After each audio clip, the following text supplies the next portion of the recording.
Sana durşonayım beri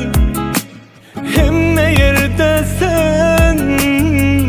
dine sana çekil yarın hayran özüme demen bu yürümün sesi bollum hiç kime menzen ol sen men sen deyip hasaplayan bu yürümün eyesi sen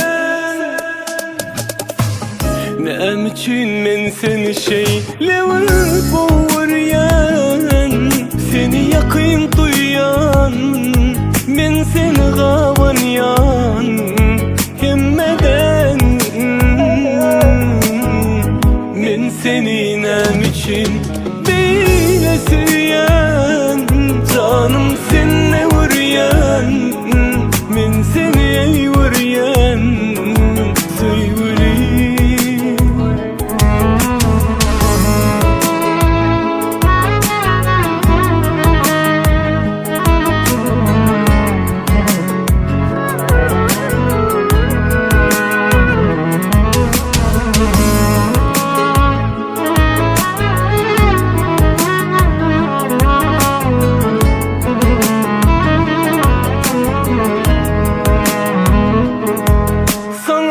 Şonun beri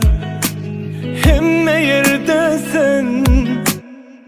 dine sana çekil yarın hayran özüme men